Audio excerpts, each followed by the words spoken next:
ಇದು ನಮಗೆ ಫಸ್ಟ್ ನಮ್ಮ ತಾಯಿ ಇದ್ದಾಗ ನಾ ಇದೇ ಮನೆ ಕಟ್ಟಿದ್ದು. ನಮ್ಮ ಸಾಯಿಬ್ರೆ ಇದೆಲ್ಲ ಯಾರಿಗೆ ಇಲ್ಲಿ ಮನೆನೇ ಇತ್ತಿಲ್ಲ. ಈ ಆಡಿಲಿ ಹುಲ್ಲು ಗುಡಿಸಲು ಹಾಕೊಂಡಿದ್ದಾಗ ಆಗ ನಮ್ಮ ಸಾಯಿಬ್ರು ಈ ಬಿ ಡಿ ಇವ್ರ ಕಡೆಯಿಂದ ಬಿ ಡಿ ಸಾಹೇಬ್ರ ಕಡೆಯಿಂದ ಆಗ ಈ ಮನೆ ಮಾಡಿಸಿದ್ರು ಸರ್. ಇದೇ ನಮಗೆ ಹಳೆ ಮನೆ. ಈಗ ಕಟ್ಟಿರೋದು ಇದೆಲ್ಲ. ಅದೆಲ್ಲ ಒಂಚೂರು ನೀರನ್ನೇ ಬೀಳೋದು ಎಲ್ಲ ಕಂಟ್ರಾಕ್ಟ್ ಹಿಡ್ಕೊಂಡು ಕಟ್ಟಿದ್ದಾರೆ ಸರ್. ಅದೆಲ್ಲ ಏನು ಪ್ರಯೋಜನ ಇಲ್ಲ. ಈಗ ಸೋರಲ್ಲ ಇದೆ. ಇದು ಸೋರಲ್ಲ, ಟಾರ್ಪಾಯ ಹಾಕಿದೀವಿ, ಅದಕ್ಕೆ ಸೋರಲ್ಲ. ಸೋರ್ತಿತ್ತು ಟಾರ್ಪಾಯ. ನಿಮ್ಮ ಯಜಮಾನ್ರು ಅವರಿಲ್ಲ, ಯಾಕಮ್ಮ? ಬೇರೆ ಮದುವೆ ಮಾಡ್ಕೊಂಡು ಬೇರೆ ಇದ್ದಾರೆ. ಹೌದಾ? ಈಗ ನಿಮ್ಮ ಮದುವೆ ಆಗಿ ಎಷ್ಟು ವರ್ಷ ಆಯ್ತು? ಸುಮಾರು ವರ್ಷ ಆಯ್ತು.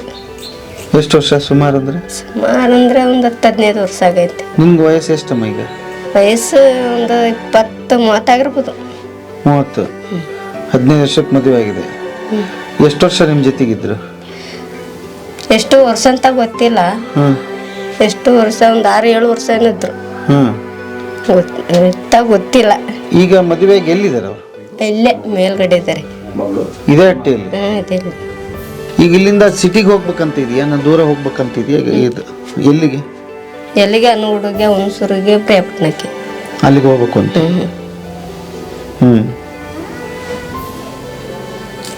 ಅಲ್ಲಿ ಮನೆ ಮಾಡಿಕೊಂಡು ಅಲ್ಲಿ ಜೀವನ ಮಾಡ್ಬೇಕಂತಿದೆಯಾ?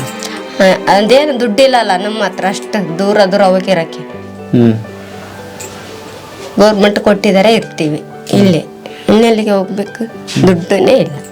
ಈಗ ಅಲ್ಲಿ ಸಿಟಿಯವ್ರನ್ನೆಲ್ಲ ನೋಡಿ ಏನು ಅನ್ಸುತ್ತೆ ನಿಮಗೆ? ಏನು ಅನ್ನಿಸ್ತೆ? ಸುಮ್ಮನೆ ಇರೋದು. ಖುಷಿ ಆಯ್ತದೆ ನಮಗೇನೋ ಇರ್ಬೇಕಂತ. ಆದರೆ ಏನು ಮಾಡೋದು ಇಲ್ಲಲ್ಲ ಕೈಯಲ್ಲಿ.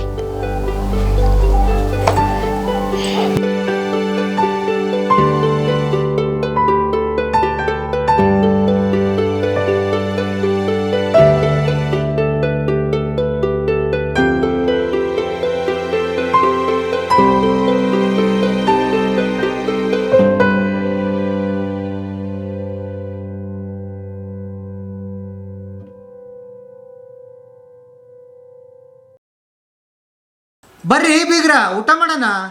ಬಾಳ್ ಮಂದಾಗ್ಲಿ ತಗೋರಿ. ನಿಮ್ಮ ಬಾಯಾರಿಕೆಯಿಂದ ಹಂಗ ಆಗ್ಲೇವಾ?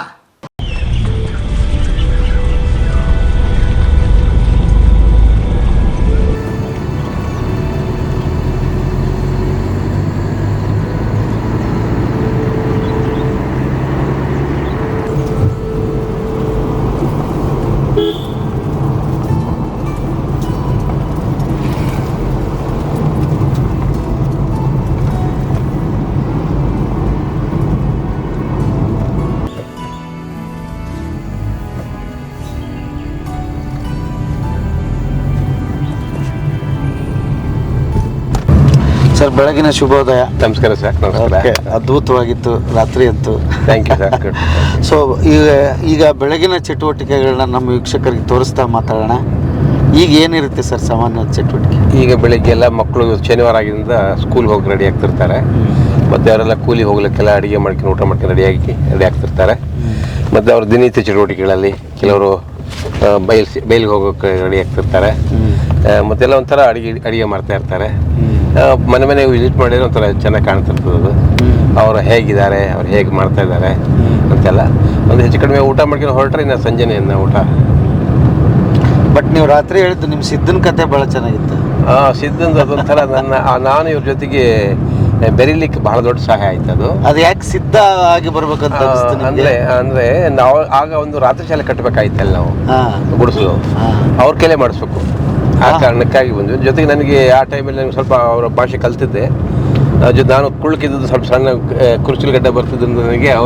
ನಿಮ್ಗೆ ಆವಾಗ 28 ವರ್ಷ ನನಗೆ.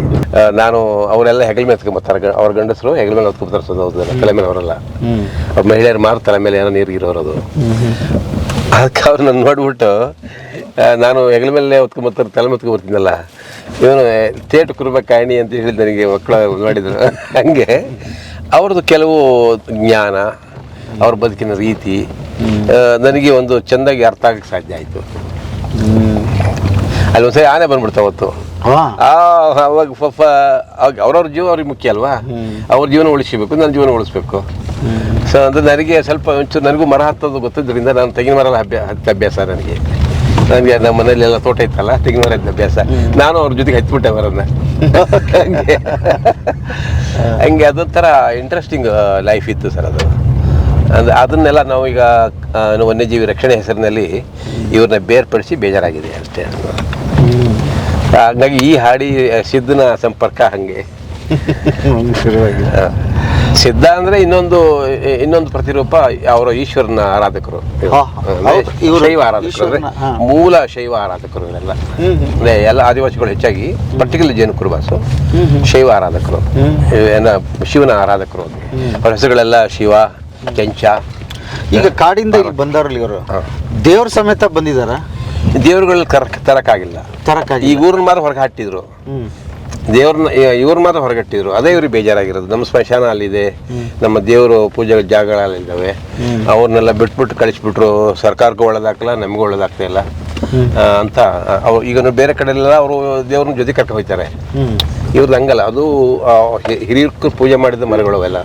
ಒಂದೊಂದು ಮರಕ್ಕೆ 100, 200, 300 ವರ್ಷ ಚರಿತ್ರೆ ಇದೆ ಅವ್ರು ಪೂಜೆ ಮಾಡೋ ಮರದಲ್ಲಿ ಮರಗಳು. ಹಂಗೆ ಅದನ್ನ ತರಕ್ಕಾಗಿಲ್ಲ. ಈಗ ಅದನ್ನೇ ಕೇಳ್ತಾ ಇದ್ದಾರೆ. ಅದಕ್ಕೆ ಆ ಕಾರಣಕ್ಕೇ ಅರಣ್ಯ ಹಕ್ಕಿನ ಕಾಯ್ದೆ ಸಹಾಯ ಆಗ್ತಾ ಇರೋದು.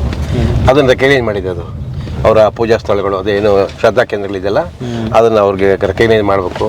ಅವರ ಸ್ಮಶಾನಗಳನ್ನ ರೆಕಗ್ನೈಸ್ ಮಾಡಬೇಕು. ಇಂದು ವಾಸ ಮಾಡ್ತಿದ್ದ ಪಾರಂಪರಿಕ ಅರಣ್ಯವಾಸ ಜಾಗ ಇದೆಯಲ್ಲ, ಅದನ್ನು ಅವ್ರಿಗೆ ಕೊಡಬೇಕು ಅಂತ ಹೇಳಿ ಕಾನೂನು ಆಗಿದೆ ಈಗ, ಪಾರ್ಲಿಮೆಂಟ್ರಿ ಕಾನೂನು. ಅದೇ ಅರಣ್ಯ ಹಕ್ಕಿನ ಕಾಯ್ದೆ 2006. ಸೊ ಅದನ್ನು ನಾವೀಗ ಪ್ರತಿಪಾದಿಸ್ತಾ ಇದ್ದೀವಿ ಸರ್. ಈಗ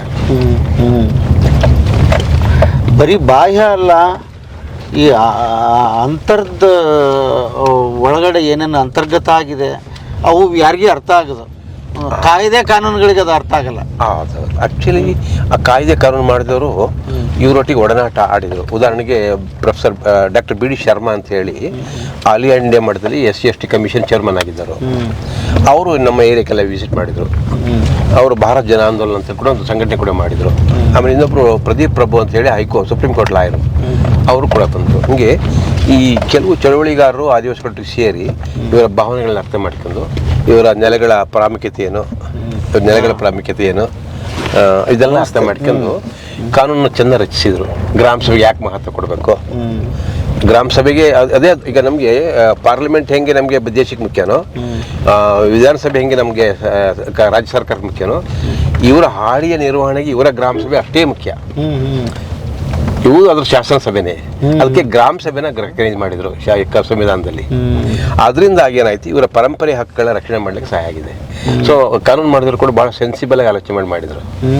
ಅದು ಬಹಳ ದೊಡ್ಡ ಬೆಳವಣಿಗೆ ಆದ ಆಕ್ಚುಲಿ. ಅದಕ್ಕೆ ನಾವು ಹೇಳ್ತೀವಿ, ನಮ್ಮ ಹಳ್ಳಿಗೆ ನಾವೇ ಸರ್ಕಾರ, ದಿಲ್ಲಿಲಿ ನಮ್ಮ ಸರ್ಕಾರ, ಬೆಂಗಳೂರಲ್ಲಿ ನಮ್ಮ ಸರ್ಕಾರ, ಇದು ನಾವೇ ಸರ್ಕಾರ, ನಮ್ಮ ಹಳ್ಳಿಗೆ ನಾವೇ ಸರ್ಕಾರ. Thank you sir.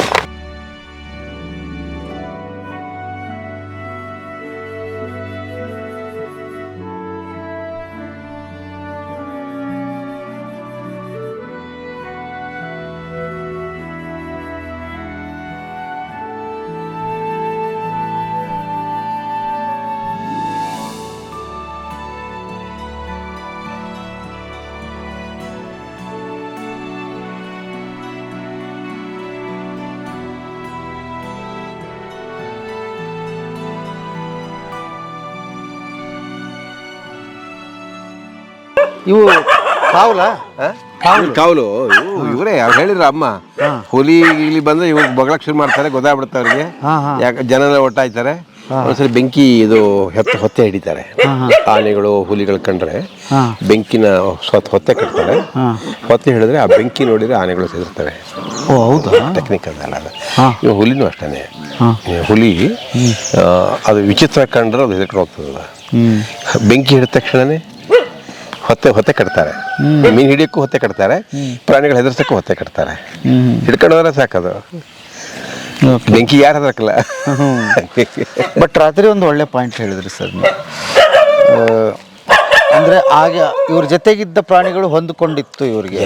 ಇವ್ರ ರಾಗ, ಇವ್ರ ಕೊಳಲು ಧ್ವನಿ, ಇವ್ರ ಸಹವಾಸ, ಇವ್ರದ್ದು ವಾಸನೆ, ಅದೆಲ್ಲ ಅವ್ರಿಗೆ ಅರ್ಥ ಆಗ್ತಿತ್ತು. ಯಾವುದೇ ಕಾಡು ಪ್ರಾಣಿ ಮನುಷ್ಯನ ಹುಡುಕಿ ಬಂದು ಕೊಲ್ಲಕ್ಕಲ್ಲ. ಅವು ಅವ್ರದ್ದೇ ಆದ ಬದುಕು ಅವ್ರು ಸಾಕ್ತಾ ಇರ್ತವೆ. ಈಗ ಹಂಗಾಗಿ ಈಗ ದಾಳಿ ಮಾಡ್ತಾ ಇರೋ ಕಾಡು ಪ್ರಾಣಿಗಳು ಸಾಕಿದ್ದ ಪ್ರಾಣಿಗಳಿವು ಅಂದ್ರೆ ಎಲ್ಲಿಂದ ಬೇರೆ ಕಡೆ ಹಿಡ್ಕೊಂಡ್ಬಂದ್ಬಿಟ್ರು ಅವು. ಅಲ್ಲಿ ಜಾಸ್ತಿ ಆಗಿರ್ತವೆ ಅಂತ ಹೇಳಿ ಅಲ್ಲಿ ಗಲಾಟೆ ಮಾಡ್ತಿರ್ತವೆ, ಅಲ್ಲಿ ಹಿಡ್ಕೊಂಡ್ಬಂದು ಅವನು ಸಮಾಧಾನ ಮಾಡಿ ಇಲ್ಲಿ ಕರ್ಕೊಂಡ್ಬಿಡ್ತಾರೆ. ಆ ಸಮಸ್ಯೆನೇ ಇದೆ. ಸೊ ಇಲ್ಲೇ ಹುಟ್ಟಿ ಇಲ್ಲೇ ಬೆಳೆದು ಇಲ್ಲೇ ವಾತಾವರಣದಲ್ಲಿ ಅಡ್ಜಸ್ಟ್ ಆಗಿ ಅದಂತವಲ್ಲ. ಉದಾಹರಣೆಗೆ ಇಲ್ಲಿ ಹುಲಿಗಳವೆ ಅಂತ ಹೇಳ್ತಾರಲ್ವಾ, ಇಲ್ಲಿ ಹುಲಿಗಳಿಗೆ ಮೇವು ಬೇಕಲ್ವಾ, ಹುಲಿಗಳಿಗೆ ಇಷ್ಟೇ ಚದರ ಕಿಲೋಮೀಟರ್ ಪ್ರದೇಶ ಅಂತ ಅದ್ರ ವ್ಯಾಪ್ತಿ ಇರ್ತದೆ. ಈಗ ನಾಯಿ ಹೆಂಗೆ ಅದ್ರದಾದ ಹಮಾರ ಗಲಿಮೆ ಹಮಾರ ಕೊತ್ತ ಇದು ಹೇಳ್ತಾರಲ್ಲ, ಹಂಗೆ ಹಂಗೆ ಆ ಹುಲಿ ಅದರದ್ದೇ ಒಂದೊಂದು ವ್ಯಾಪ್ತಿ ಪ್ರದೇಶ ಇರ್ತದೆ. ಅಲ್ಲಿಗೆ ಅದಕ್ಕೆ ಬೇಟೆ ಸಿಗಬೇಕು. ಈ ಪ್ರದೇಶದಲ್ಲಿ ಹುಲ್ಲೆಕರುಗಳೇ ಇಲ್ಲ, ಹುಲ್ಲೆಗಳಿಲ್ಲ. ಇಲ್ಲಿ ಏನು ಆಹಾರ ಸಿಗ್ತದೆ ಅದಕ್ಕೆ? ಕಾಡಮೆ ಹಿಡಿದು ತಿನ್ನೋದು ಕಷ್ಟ. ಬೇರೆ ಕಡವೆನೂ ಇಲ್ಲ ಇಲ್ಲಿ, ಕಡವೆ ಜಾಸ್ತಿ ಇದ್ದಾಗ ಕಡವೆನೂ ಇಲ್ಲ ಈಗ.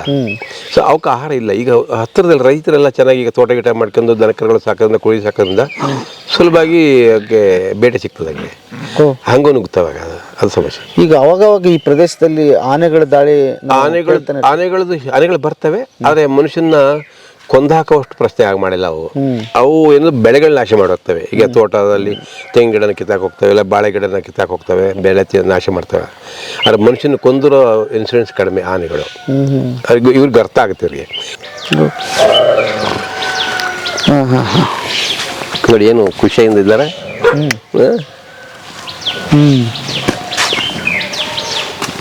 ಇವರೇ ನಾವು ಮೊದಲು ಮಾತಾಡ್ಕೊಂಡು ಹೋಗಿದ್ದು. ಇವರು ಒಂದು ಇಟ್ಕೊಂಡು ಇಲ್ಲಿಂದ ಆಳಲ್ಲಿ ಕರ್ಕೊಂಡು ಹೋಗ್ತಾರೆ. ಇದು ಕರ್ಕೊಂಡು ಹೋಗ್ತಾರೆ ಅವರ ಕೊಡಗಿಗೆ ಕಾಫಿ ತೋಟದ ಕೆಲಸ ಮಾಡ್ಲಿಕ್ಕೆ ಆಳುಗಳನ್ನ ಕರ್ಕೊಂಡು ಹೋಗ್ತಾರೆ ಇಲ್ಲಿಂದ. ಬೆಳೆ ಯಾಕೆಂದ್ರೆ ಹಿಂದೆಲ್ಲ ಅಲ್ಲಿ ಇಟ್ಕೊಳ್ಳೋರು, ಲೈನ್ ಮನೆ ಅಂತ ಇರ್ತಿತ್ತು ಕಾಫಿ ತೋಟದಲ್ಲಿ. ಈಗ ಹಂಗಿಲ್ಲ, ಹೋಗ್ತಾರೆ ಕೆಲಸ ಮಾಡ್ತಾರೆ, ವಾಪಸ್ ಸಂಜೆ ಹೊತ್ತು ಬಂದು ಬರ್ತಾರೆ. ಈಗ ಕರ್ಕೊಂಡು ಹೋಗ್ತಾರೆ, ಅದಕ್ಕೆ ಕರ್ಕೊಂಡು ಹೋಗ್ತಾರೆ. ಅವ್ರಿಗೂ ಒಡಂಬಡಿಕೆ ಮಾಡ್ಕೊಂಡಿರ್ತಾರೆ, ಇಷ್ಟು ಜನ ನಾನು ಕರ್ಕೊಂಬರ್ತೀನಿ, ಇಷ್ಟು ಕೆಲಸ ಆಗುತ್ತೆ ಅಂತ ಹೇಳಿ ಅಂತ.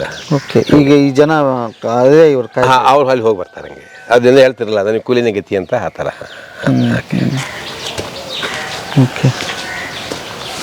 ಇನ್ನು ಮಲಗಿದ್ದಾರೆ ಇನ್ನೂ ಇದ್ದಿಲ್ಲ. ಸೊ ಅದು ಲೇಟ್ ಆಯ್ತಲ್ಲ ರಾತ್ರಿ. Okay okay okay.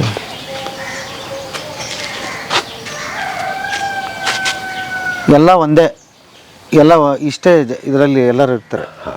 ಅಂದರೆ ಇಲ್ಲಿ ಪೋರ್ಷನ್ ಮಾಡ್ಕೊಂಡಿರ್ತಾರೆ. ಒಂದು ಮಧ್ಯೆ ಅಡ್ಡಗೋಡೆ ಥರ ಇರ್ತದೆ, ಇಲ್ಲ ಹಿಂಗೆ ಇಷ್ಟನೇ. ಅಪ್ಪ ಅಮ್ಮ ಮಕ್ಕಳು ಮದುವೆಗಿರೋ ಹೊಸ ಜೋಡಿಗಳಿದ್ರೆ ಒಂದು ಸಪ್ರೇಟ್ ಎಲ್ಲ ಮೇಲೆ ಕತ್ತಾರೆ ಆ ಥರ. ಒಟ್ಟು ಎಷ್ಟು ಮನೆಗಳಿದೆ ಸರ್ ಇಲ್ಲಿ? 60 ಕುಟುಂಬ ಇದೆ ಸರ್. 60 ಕುಟುಂಬ ಇದೆ. 60 ಕುಟುಂಬ ಇದೆ. ಒಂದೊಂದು ಮನೆಯಲ್ಲಿ ಸ್ವಲ್ಪ ಇನ್ನೂ ಮನೆಗಳಾಗಿಲ್ಲ ಕೆಲವ್ರಿಗೆ. ಎಷ್ಟು ವರ್ಷ ಆಯ್ತು ಈಗ ಇಲ್ಲಿ ಇದ್ದೀವ್ರು?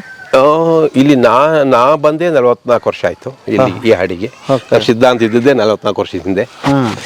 ಸೊ ಆವಾಗ ಕಟ್ಟಿದ ಮನೆಗಳಿದು. ನಾವು 2,500 ರೂಪಾಯಿ ಸರ್ಕಾರ ಕೊಡೋರು, ನಾವು ಒಂದು 750 ರೂಪಾಯಿ ಹಾಕಿ ಒಂದು 3,000 ಒಳಗಡೆ ಮನೆಗಳು ಕಟ್ಟಿದ್ವಿ ನಾವಾಗ ಇವರಿಗೆ. ಅಂದ್ರೆ ಅವರೇ ಇನ್ವಾಲ್ವ್ ಆಗ್ಬೇಕು, ಇಟಿ ಮಾಡೋದ್ರಲ್ಲಿ, ಗೋಡೆ ಹಾಕೋದ್ರಲ್ಲಿ ಅವ್ರು ಇನ್ವಾಲ್ವ್ ಆಗ್ಬೇಕು. ಆ ಕಟ್ಟಿದ ಮನೆಗಳು ಇತ್ತೀಚೆಗೆ ಸರ್ಕಾರ ಕೊಟ್ಟಿದ್ದ ಮನೆಗಳು. ಇವತ್ತು 40-45 ವರ್ಷ ಬಂದವು ಇವು. ಹೌದಾ? ಮನೆಗಳು ಅದೇ ನಾವೆಲ್ಲ ಈ ಸೌದೆಗಳ ಟೀಕ್ದು ಪೋಲ್ಸ್ ಹಾಕ್ತಿದ್ವಿ ನಾವಾಗ. ಇವೆಲ್ಲ ಟೀಕ್ ಹೋಲ್ಸೋದು. ಟೀಕುಡ್ಡ ಇದು ಟೀಕ್ದು ಸರ್. ಇದು ಹೌದಾ? ಈ ಪೋಲ್ ಇದೆಯಲ್ಲ, ಇಂಥ ಮರಗಳನ್ನೆಲ್ಲ ನಾವು ಹುಡುಕಿ ತರ್ತಿದ್ವಿ. ನೋಡಿ ಇನ್ನೂ ಬಾಳಿದವ್ 45 ವರ್ಷ ಆದ್ರೂ ಬಾಳಿದವ್ ನಾವು. ಹಾಗೆ ಈ ಥರದೊಂದು ನಾವು ಉದ್ದಕ್ಕೆ ಮನೆಗಳಿಗೆ ಮಾಡಿದ್ವಿ. ಮಕ್ಕಳೇ ಹೊರಟಾರ ನೋಡಿ, ರಥ ಏರಿದ್ದಾರೆ. ಸೈಕಲ್ ಸವಾರಿ ಎಲ್ಲಿಗೆ ಹೊರಟಿದೆಯಲ್ಲ. ಹೋಗ್ಲಿ ಅದೇ ಬೆಳಿಗ್ಗೆ ಹೊತ್ತು ಹೆಂಗೆ ಸ್ಕೂಲ್ ಹೆಂಗೆ ರೆಡಿ ಆಗ್ತಿರ್ತಾರೆ ಮಕ್ಕಳು, ನೀವು ಹೆಂಗೆ ರೆಡಿ ಆಗ್ತಿರ್ತೀರಿ ಎಲ್ಲ ನೋಡಕ್ಕಂತ. ಕಾಡು ಇದ್ರ ಪಕ್ಕ ಇರೋದು? ಅದೇ ಕಾಡು ನಾವು ಕಾರ್ ನಿಲ್ಸಿದೀವಲ್ಲ. ನಮಸ್ಕಾರ. ಇದೇ ನಿಮ್ಮ ಮನೆ ಅಲ್ವರೆಗೂ? ನಿಮ್ಮನೆ? ನಿಮ್ಮನೇನಾ? ಇವ್ರ ತಾಯಿ ಇದೇ ಥರ ಇವ್ರ ತಂದು ಭಾಳ ದೊಡ್ಡ ಹೋರಾಟಗಾರ್ತಿ. ಇವ್ರ ತಾಯಿ ಹೋರಾಟಗಾರ್ತಿ ಇವ್ರ ತಾಯಿ. ಅವರು ನಂತರ ಈಗ ಇವ್ರು ಸ್ವಲ್ಪ ಜವಾಬ್ದಾರಿ ತಗೊಂಡು ಅರಣ್ಯಕ್ಕೆ ಹೇಳಿದ್ನಲ್ಲ. ಇದೇ ನಮ್ಮ ಮನೆ ನಿಮ್ದು? ಬನ್ನಿ ಬನ್ನಿ ನಡ್ರಿ, ಕರ್ಕೊಂಡು ನಡ್ರಿ. ತೊಳ್ತಿದ್ದೇನವ? ಓಕೆ.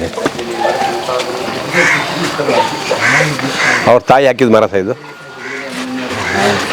ಮರನಾ? ಎಷ್ಟು ವರ್ಷದ ಮರ ಹಂಗಾರೆ ಇದೆ? 40 ವರ್ಷ, 35 ವರ್ಷ. ಈ ಮನೆಗಳು ಕಟ್ಟಿದಾಗ ಆಗಿದ್ದ ಹೆಚ್ಚು ಕಡಿಮೆ. ಇದು ನಿಮ್ಮ ಮನೆನಾ? ಇವರು ಟ್ರೆಡಿಷನಲ್ ಹಿಂಗೆ ಸರ್ ಮನೆ ಕಟ್ತಿದ್ದವರು. ಈ ದೇವಸ್ಥಾನ ಇದ್ರದ್ದು. ಇದು ದೇವಸ್ಥಾನ? ಹೌದೌದು. ಇದು ಅಂಗಳ, ಇದು ಮನೆ, ದೇವಸ್ಥಾನ. ಹೌದು. ಏನು ದೇವ್ರು ಇದು? ಅದು ಬಸವೇಶ್ವರ. ಬಸವೇಶ್ವರ. ಹೌದಾ? ಓಕೆ. ನೋಡ್ಬೋದು, ಬಟ್ ತೆಗೆದು ಶೂಸ್ ತೆಗೆದು ಹೋಗ್ಬೇಕಾದ್ರೆ. ಹಾಂ ಹಾಂ ಹಾಂ ಹಾಂ. ಓಕೆ. ಇವರು ಬಹಳ ಸ್ವಚ್ಛ ಇಟ್ಕೋತಾರೆ ಕ್ಯಾಂಪಸ್. ಹಾಂ. ಅವ್ರ ಮನೆ ಇದೆಲ್ಲ. ಹಾಂ.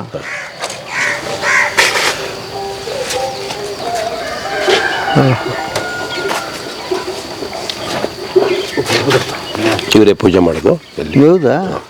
ಏನು ಮೂರ್ತಿ ಇದೆಯಾ? ನಂಬಿಕೆ ಅದು. ನಂಬಿಕೆ. ಹಾಂ ಹಾಂ. ಕಾಡು ದೇವರು ಇದು? ಕಾಡು ದೇವರಲ್ಲ, ಸ್ವಂತ ಮನೆ ದೇವರು. ಸ್ವಂತ ಮನೆ ದೇವರು. ಹೌದಾ? ಕಾಡಿನ ದೇವರು ಅಲ್ಲಿ ಹಂದಿಗೆರೆ ಚೌಡಮ್ಮ. ಚೌಡಮ್ಮ ಹಂದಿಗೆರೆಯ್ಯ ಅಂತ ಕಾಡೊಳಿಗೆರೆ. ಕಾಡೊಳಿಗೆ.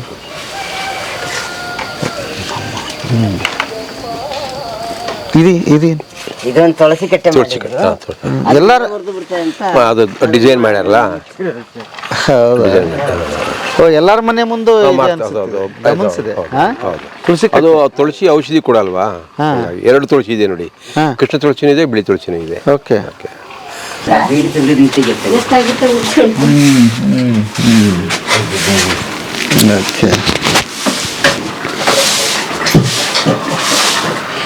ಇದು ಮನೆ ಸರ್. ಇದು ನಮಗೆ ಫಸ್ಟ್ ನಮ್ಮ ತಾಯಿ ಇದ್ದಾಗ ಇದೇ ಮನೆ ಕಟ್ಟಿದ್ದು. ನಮ್ಮ ಸಾಯಿಬ್ರೆ ಇದೆಲ್ಲ ಯಾರಿಗೆ ಇಲ್ಲಿ ಮನೆನೇ ಇತ್ತಿಲ್ಲ.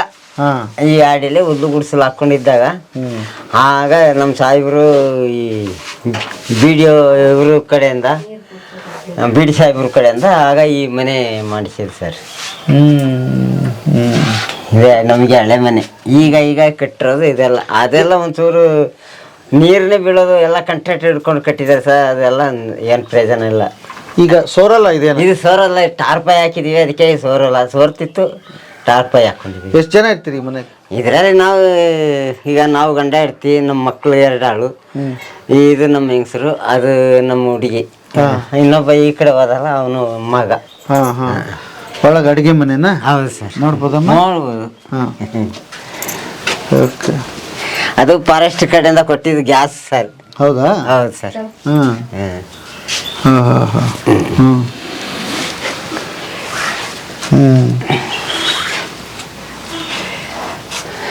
ಏನಮ್ಮ ಅಡಿಗೆ ಈಗ? ಅನ್ನ, ಬೇಳೆ ಸಾರು. ಬೆಳಗ್ಗೆ ಗೌರ್ಮೆಂಟ್ ಕೊಟ್ಟಿದ್ರಲ್ಲ ಸರ್ ಬೇಳೆ. ಗೌರ್ಮೆಂಟ್ ಇಂದ ಕೊಟ್ಟಿದಾರಲ್ಲ, ಅದೇ ಬೇಳೆ ಸಾರು. ಹೌದಾ? ಗೌರ್ಮೆಂಟ್ ಇಂದ ಏನೇನು ಕೊಡ್ತಾರೆ ನಿಮ್ಗೆ? ಮೊಟ್ಟೆ, ತಟ್ನಿ ಕಾಳು, ಬೇಳೆ, ಆಗ ಹುಳ್ಳಿ ಕಾಳು ಅದೆಲ್ಲ ಕೊಡ್ತಾರೆ. ಕಡಲೆಕಾಳು, ಹೆಸರು ಕಾಳಲ್ಲ ಎಲ್ಲ ಕೊಡ್ತಾರೆ. ಏನ್ ತಿಂಗಳಿಗೆ ಒಂದ್ಸಲನಾ? ತಿಂಗಳಿಗೆ ಒಂದ್ಸಲ. ನೀವು ಏನು ಓದಿದಿರಿ? ಏನಿಲ್ಲ, ಓದಿಲ್ಲ. ಅವಳು 5ನೇ ಕ್ಲಾಸ್ ಹೋಗಿದ್ದೀನಿ. ಅವಳಿಗೆ ತಲೆಗೆ ಅಕ್ಷರನೇ ಹಿಡಿಲಿಲ್ಲ. ಹೋಗಿದ್ದೆ. ಈಗ ನಮ್ಮ ಪಾಪು ನಂದೆ. ಹೌದಾ? ಓಕೆ. ನಿನ್ನ ಹೆಸರೇನಪ್ಪ? ಮಂಜುನಾಥ. ಸ್ಕೂಲ್ಗೆ ಹೋಗ್ತಾ ಇದ್ದಾನೆ ಇವನ? ಇಲ್ಲ. ಯಾಕಮ್ಮ ಇವನ್ ಕಳ್ಸಿಲ್ಲ? ಕೇಳಿಸ್ಬೇಕು. 5 ವರ್ಷ ಆಗೈತೆ. ಕೇಳಿಸ್ಬೇಕು ಈ ವರ್ಷ. ನೀವೇನ್ ಮಾಡ್ತೀರಿ ದಿವಸ? ಏನಿಲ್ಲ, ಮನೆ ಕೆಲಸ, ಪಾತ್ರೆ ಬೆಳಗೋದು, ಮನೇಲೇ ಇರೋದು. ನಿಮ್ಮ ಯಜಮಾನ್ರು? ಅವ್ರಿಲ್ಲ. ಯಾಕಮ್ಮ? ಬೇರೆ ಮದುವೆ ಮಾಡ್ಕೊಂಡು ಬೇರೆ ಇದ್ದಾರೆ. ಹೌದಾ? ಈಗ ನಿಮ್ಮ ಮದುವೆ ಆಗಿ ಎಷ್ಟು ವರ್ಷ ಆಯ್ತು? ಸುಮಾರು ವರ್ಷ ಆಯ್ತು. ಎಷ್ಟು ವರ್ಷ ಸುಮಾರು ಅಂದ್ರೆ? ಒಂದು 10-15 ವರ್ಷ ಆಗೈತೆ. ನಿಮ್ಗೆ ವಯಸ್ಸು ಎಷ್ಟಮ್ಮ ಈಗ? ವಯಸ್ಸು ಒಂದು 20-30 ಆಗಿರ್ಬೋದು. 30. 15 ವರ್ಷಕ್ಕೆ ಮದುವೆ ಆಗಿದೆ. ಎಷ್ಟು ವರ್ಷ ನಿಮ್ಮ ಜೊತೆಗಿದ್ರು?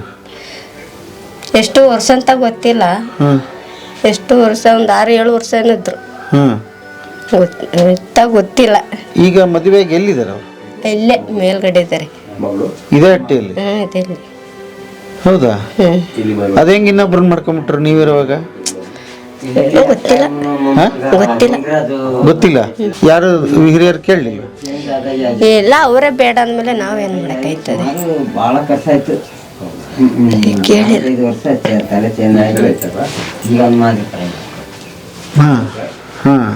ಅವರೇ ಬೇಡ ಅಂದ್ಮೇಲೆ ಈಗ ಪಾಪು ಆಗಿತ್ತು ಅವಾಗ.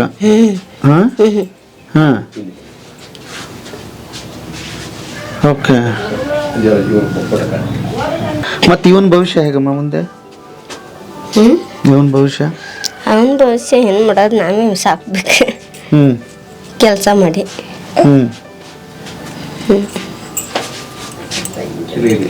ಈಗ ಇಲ್ಲಿಂದ ಸಿಟಿಗೆ ಹೋಗ್ಬೇಕಂತ ಇದೆಯಾ, ನಾ ದೂರ ಹೋಗ್ಬೇಕಂತ ಇದೆಯಾ? ಇದು ಎಲ್ಲಿಗೆ? ಎಲ್ಲಿಗೆ? ಅನುಗುಡಿಗೆ, ಹುಣಸೂರಿಗೆ, ಪ್ರೇಪಟ್ನಕ್ಕೆ. ಅಲ್ಲಿಗೆ ಹೋಗ್ಬೇಕು ಅಂತ.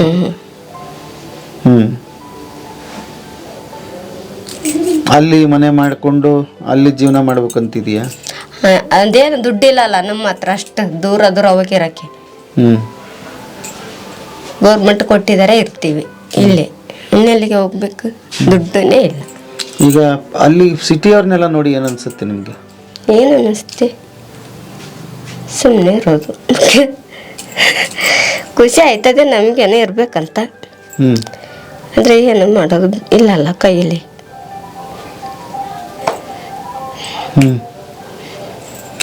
ನಿಮಗೆ ನಾನು ಓದ್ಬೇಕಂತ ಯಾವತ್ತಾದ್ರೂ ಅನಿಸ್ತು ಅಮ್ಮ? ಅನ್ನಿಸ್ತು.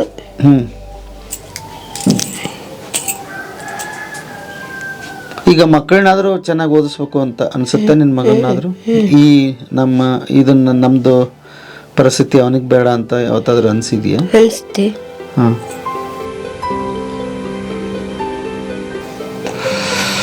ಓಕೆಮ್ಮ. ಬಾಮ್ಮ, ಜೊತೆಗೆ ಬಾ. ಹಾಂ. ಯಜಮಾನ್ರೆ, ಈಗ ಇವ್ರಿಗೆ ಮದುವೆ ಆಗಿತ್ತು, ಈಗ ಇನ್ನೊಂದು ಮದುವೆ ಮಾಡ್ಕೊಂಡ್ರು ಅಂತ ಇದೆ. ಹಾಗೆ ಅದು ನಿಮ್ಮಲ್ಲಿ ಆ ಥರದ ಪದ್ಧತಿ ಇದೆಯಾ ಹೇಗೆ? ಹೌದೌದು ಸರ್, ಇದೆ. ಯಾಕೆಂದರೆ ಒಬ್ಬರು ಅವ್ರವರು ಬುದ್ಧಿ ಒಂದೊಂದು ಥರ, ಒಂದು ಮನುಷ್ಯನಿಗೆ ಒಂದೇ ಥರ ಬುದ್ಧಿ ಇರೋಲ್ಲ. ಅಂದರೆ ಇವಳಿಗೆ ಹುಷಾರಿತ್ತಿಲ್ಲ, ಒಂದು 3-4 ವರ್ಷ ತಲೆ ಚೇಂಜ್ ಆಗಿ ಸುಮಾರು ದುಡ್ಡೆಲ್ಲ ಖರ್ಚಾಯ್ತು ಸರ್. ನಾವಲ್ಲಿ ನಮ್ಮ ಸಾಹೇಬ್ರಿಗೆ ಗೊತ್ತು, 2 ಎಕರೆ ನಮ್ಮ ತಾಯಿ ಹೆಸರಲ್ಲಿ 2 ಎಕರೆ ಜಮೀನು ಕೊಟ್ಟಿದ್ದಾರೆ. ಅದನ್ನು ಇನ್ನೊಬ್ಬರಿಗೆ 1 ವರ್ಷಕ್ಕೆ ಕೊಟ್ಟು ಬಿಡೋದು, ಆ ದುಡ್ಡಲ್ಲಿ ತೊಗೊಂಡೋಗಿ ಇವಳಿಗೇನೆ ಖರ್ಚು ಮಾಡಿರೋದು. ಖರ್ಚು ಮಾಡಿ ಈ ವರ್ಷ ಸ್ವಲ್ಪ ಚೆನ್ನಾಗಿದ್ದಾಳೆ ಅಷ್ಟೇ. ಅಂದರೆ ತಲೆ ಚೇಂಜ್ ಆಗೋಗಿತ್ತು. ಆ ಟೈಮಲ್ಲಿ ಇವನು ಸಣ್ಣವನು, ಇವನು ಹುಟ್ಟಿದ ಮೇಲೆ ಆ ಥರ ಆಯಿತು. ಇವನಿಗೆ ಈಗ 5 ವರ್ಷ. ಈಗ ಈ ವರ್ಷ ಮೇ ತಿಂಗಳು ಬಂದರೆ 6 ವರ್ಷ ದಾಟ್ತದೆ. ಆಗ ಆಮೇಲಿಂದ ಅವನು ಇವ್ರ ತಂದೆ ಬಿಟ್ಟು ಇನ್ನೊಬ್ಬಳನ್ನ ಬೇರೆ ಅವಳನ್ನ ಮಾಡ್ಕೊಂಡಿದ್ದೀನಿ, ಅವರು ಸ್ವಂತ ಮಾವನ ಮಗಳನ್ನ. ಈಗ ಇವಳು ನಮ್ಮ ಮನೇಲಿ ಇರ್ತಾಳೆ. ಓಕೆ. ಈಗ ಮತ್ತೆ ಇನ್ನೊಂದು ಜವಾಬ್ದಾರಿ ಬಂತು ನಿಮ್ಗೆ. ಈಗ ವಯಸ್ಸಾಗ್ತಾ ಹಂಗೆ ನೀವು ಹಿರಿಯರೆಲ್ಲ ಸೇರಿ ಒಪ್ಪಿಗೆ ತಗೊಂಡು ಮದುವೆ ಆದ್ರೆ ಹೇಗೆ ಅಂತ? ಇಲ್ಲ ಈಗ ನಾನು ಹೇಳಿಲ್ಲ ಸರ್ ಸಾಯಂಕಾಲನೇ, ಆ ಥರ ನಮ್ಮ ಜಾತಿಯಲ್ಲಿ ಏನು ಈಗ ಒಂದು ಹುಡುಗಿ ಹಾಕೊಂಡ್ರೆ ಈಗ ಅವ್ರಿಗೆ ಮಾತಾಡಿ ಮಾಡಿ ಅವ್ರವ್ರ ಜೊತೆ ಹಾಕ್ಕೋತಾರೆ. ಆ ಥರ ದುಡ್ಡು ಜಾಸ್ತಿ ಇದ್ರೆ ಒಂದು ಹುಡುಗಿನ ಕೇಳಿ ಮದುವೆ ಮಾಡ್ತಾರೆ, ಇಲ್ಲದಿದ್ದರೆ ಅವ್ರವ್ರ ಜೊತೆ ಹಾಕೊಂಡು ಗಂಡ ಹೆಂಡತಿ ಆಗಿ ಸುಮ್ಮನೆ ಹಿಂಗೆ ಇರೋದು ಅಷ್ಟೇ. ಹೌದು. ಅಧ್ಯಯನ ಏನು ಹೇಳುತ್ತೆ ಸರ್ ಇದು? ಸರ್, ಇವರಲ್ಲಿ ವಿವಾಹ ಪದ್ಧತಿ ಇದೆಯಲ್ಲ, ಅದು ತುಂಬ ಸರಳವಾದ್ದು. ಗಂಡು ಹೆಣ್ಣು ಇಷ್ಟಪಟ್ಟು ಕಾಡಿಗೆ ಹೋಗಿ 1-2 ದಿನ ಇದ್ದರೆ ಊರಿಗೆ ಗೊತ್ತಾಗುತ್ತೆ. ಆಗ ಅವ್ರು ಬಂದ್ಬಿಟ್ಟು ಅವ್ರ ಹಿರಿಯರ ಪಾದ ಮುಟ್ಟಿ ಒಂದು ಕಾಣಿಕೆ ಇಟ್ಟು ನಾವಿಬ್ಬರು ಇಷ್ಟಪಟ್ಟು ಮಜಾ ಆಗ್ತಿದ್ವಿ, ನಮ್ಗೆ ಆಶೀರ್ವಾದ ಮಾಡಿ ಅಂತಾರೆ. ಆಶೀರ್ವಾದ ಮಾಡ್ತಾರೆ. ನಾವು ಸಪ್ರೇಟ್ ಗುಡಿಸಲು ಕಟ್ಕೊಂಡು ಅವ್ರು ಜೀವನ ಮಾಡ್ತಾರೆ. ಅದು ಈಸ್ ಅಲೋಡ್. ಒಂದು ಪಕ್ಷ ಏನೋ ಸಂಘರ್ಷ ಆಗಿ ಒಬ್ಬ ಗಂಡು ಹೆಣ್ಣಿಗೆ ಒಪ್ಕೊಳ್ಳಿಲ್ಲ ಅಂತಂದರೆ ಆಗ ಮತ್ತೆ ನ್ಯಾಯಕ್ಕೆ ಇಟ್ಟು ಅವರು ಸಂಘರ್ಷ ಬಿಟ್ಟು ಹಾಕ್ತಾರೆ. ಆಕೆನೂ ಬೇರೆ ಮದುವೆ ಆಗ್ತಾನೆ, ಆತನೂ ಬೇರೆ ಮದುವೆ ಆಗ್ತಾನೆ. ಮದುವೆ ಆಗೋದ್ರೆ ಹಿಂಗೆ ಕೂಡ್ಕೊಳ್ತಾರೆ. ಸೊ ಇಲ್ಲಿ ಎಲೋಪಿಂಗ್ ಮೆಥಡ್ ಅಂತಿದೆಯಲ್ಲ, ಕಾಡಿಗೆ ಇಬ್ಬರು ಇಷ್ಟಪಟ್ಟು ಓಡಿ ಹೋಗೋದು. ಆಮೇಲೆ ಅಲ್ಲಿ ಅದೊಂದು ಗುರುತದು. ಹೋಗಿ ಅವ್ರ ದೇವಸ್ಥಾನಕ್ಕೆ ಕಾಡಿನಲ್ಲಿರುವಂಥ ಅವ್ರದ್ದು ಶ್ರದ್ಧಾ ಕೇಂದ್ರ ಹತ್ರ ಹೋಗಿ ನಮಸ್ಕಾರ ಮಾಡ್ಕೊಂಡು ಬಂದು, ಇಲ್ಲಿ ಹಿರಿಯರಿಗೆ ನಮಸ್ಕಾರ ಮಾಡ್ಕೊಂಡು ಕುಟುಂಬ ಶುರು ಮಾಡ್ತಾರೆ. ಇಲ್ಲಿ ಯಾವುದೇ ಖರ್ಚಿಲ್ಲ ಅವ್ರದ್ದು ಮದುವೆಯಲ್ಲಿ. ಮತ್ತು ಗಂಡು ಹೆಂಡತಿ ಏನಾದ್ರು ಬೇರೆ ಬೇರೆ ಅಭಿಪ್ರಾಯಗಳಿಂದ, ಈಗ ಉದಾಹರಣೆ ನೋಡಿ, ಮಗು ಸ್ವಲ್ಪ ಆರೋಗ್ಯ ಹೆಚ್ಚು ಕಡಿಮೆ ಆಗಿದ್ದರಿಂದ ಅವನು ಇವಳು ಬಾಯಿಸೋಕ್ಕಾದನ್ನು ಬಿಟ್ಬಿಟ್ಟು ಹೋದ, ಅವ್ನು ಬೇರೆ ಮದುವೆ ಆಗಿದ್ದಾನೆ.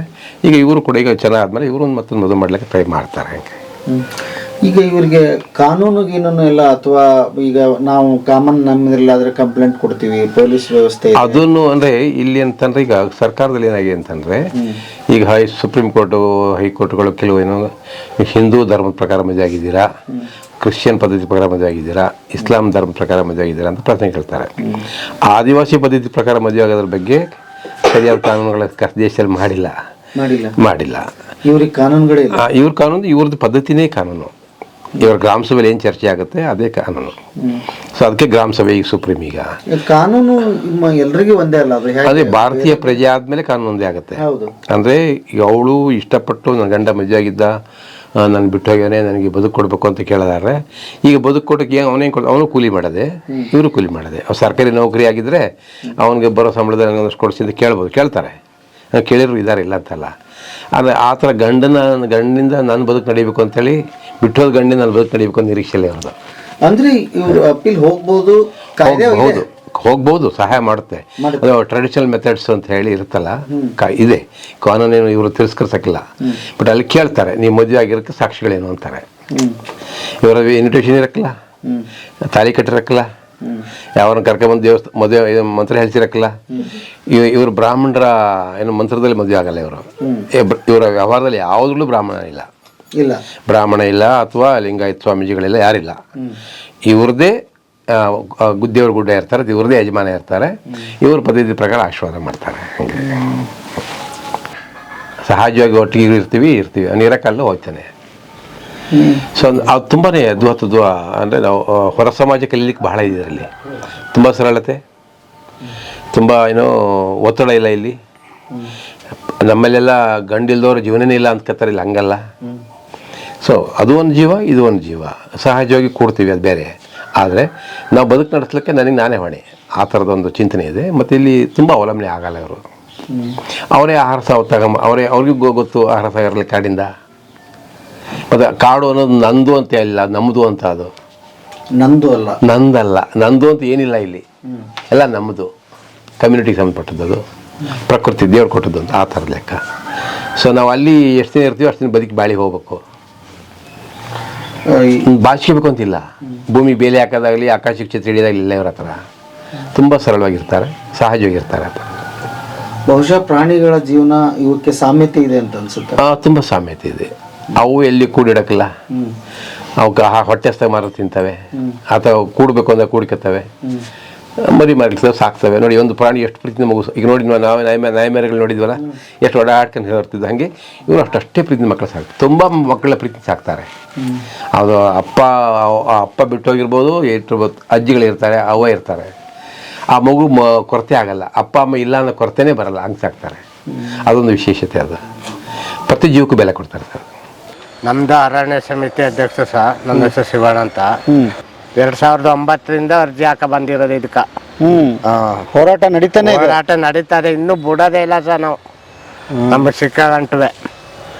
ಓಕೆ, ನಿಮ್ದು ಜಮೀನು ಇದೆಯಾ? ಜಮೀನು ಇದ್ರೆ ನಮ್ಮಂತ್ರ ಅದು ಏನೂ ಇಲ್ಲ ಸರ್. ಹಂಗೆ ಮಾಡ್ಕ ತಿಂತಾರೆ. ಜಮೀನ್ದು ನಮ್ಗೆ ಹಕ್ಕು ಏನೂ ಕೊಟ್ಟಿಲ್ಲ. ಕೋರ್ಟಲ್ಲಿ ನಡೀತಾ ಇದೆ ನಮ್ದು ಹಕ್ಕು ಪಡೆಯೋದೇ ಹೋರಾಟ. ನಮ್ಗಿನ್ನೇನು 53 ಆಗ್ಬಿಟ್ಟು ಬತ್ತು ಸಹ. ಈಗ ಯಾರ ನಾಳೆ ದಿನ ನಿಮ್ಮಂಥವ್ರು ಬಂದ್ರೆ ನಿಮ್ಮ ಅಪ್ಪರು ಏನು ಮಾಡಿದಾರು ಕೊಡಿ ಅಂದ್ರೆ ಏನು ಕೊಟ್ಟಾರು? ನಮ್ಮ ಕಾಲಕ್ಕೆ ಇನ್ನೂ ಸಿಕ್ಕಿಲ್ಲ ಅದು. ಈ ಪರಿಸ್ಥಿತಿ ಪರಿಸ್ಥಿತಿಲಿ ಸರ್ ನಾವು